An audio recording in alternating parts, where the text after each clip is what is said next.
Malam Ibrahim za mu iya cewar a yau za ku fafata wasa tsakaninka da kungiyar ƙwallon kafa ta Manchester City, wanda wasan ƙarshe ne na gasar FA Cup ta ƙasar Ingila, wanda ana ganin cewar kusan shi ne damarka ta ƙarshe a bana, wanda za ka iya za ka iya kasancewa ɗaya daga cikin ƙungiyoyin da za su wakilci Ingila a gasar zakarun nahiyar Turai ko da mai daraja ta biyu ne.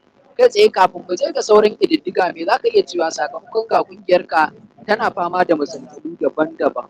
Kai tsaye mu ji menene gudunmuwarka ko kuma me kake ganin ka iya faruwa a wasan kafin mu je ga ƙididdiga na haɗuwarku a wasannin FA Cup gabaki ɗaya tsakaninka da ƙungiyar. To, Jabir ina wa masu saurare da 'yan kallon mu assalamu alaikum warahmatullah. Na kuwa fatan alkhairi kuma na ji daɗin da an gayyaci wannan dama wannan shi zuwa na ko na biyu ko kuɗi. Dangane da yanayin ka kalli a yanayin statistic tsakanin City da Blue abu ne mai tarihi in ka ruwa 2023 dai daga lokacin da suka haɗu a wasan ƙarshe na kofin zakarun turai wanda Chelsea ta nasara a kansu da ci ɗaya da nema ya samu kofin. Kawo yanzu dai haɗu da suke gaba ɗaya har yanzu tun daga wannan lokaci ƙungiya ta Chelsea bata ƙara samun wata nasara a kan City ba, sai dai mafi rinjaye duro ya fi yawa. Sannan idan ka kalli su kowanne ya je daga kaka kusan uku ko huɗu zan ce kowanne ya je kusan wasan ƙarshe.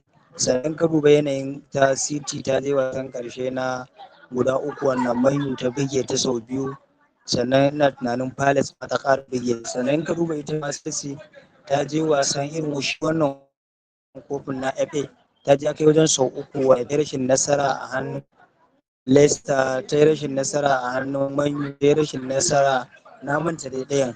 Duka da kalli su kowanne a wasa ne ko in ce na ƙarshe mai ɗumbin tarihi, wanda idan ka kalle shi za ka iya cewa mafi rinjaye damar ta buga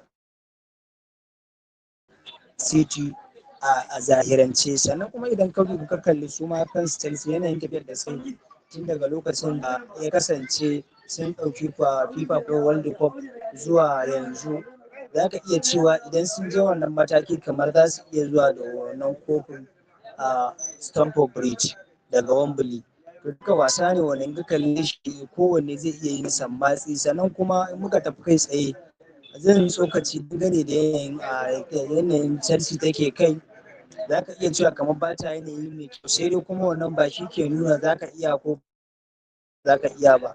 Abinda magoya da kuma masu sharhi suke magana cewa ɗaukar kofi shi ya cancanci ƙungiyar ka ba wai za ta iya ko ba za ta iya ba.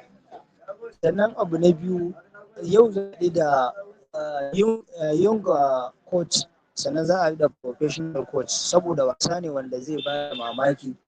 Iya da abin da zan iya cewa ƙungiyar mu ta Chelsea gaskiya players su ne ya kamata a ce sun samu wani leader, sun samu wani me ake kiransa da Hausa, wani kamar haɗin kai na hoɓasa da suka ga za su iya ɗaukar wannan kofi. Idan ka kalli yadda tim ɗin yake a yanzu gaskiya kusan yana cikin haɗari mai yawa, yana cikin wahalhalu mai yawa. Wannan shi ne a taƙaice.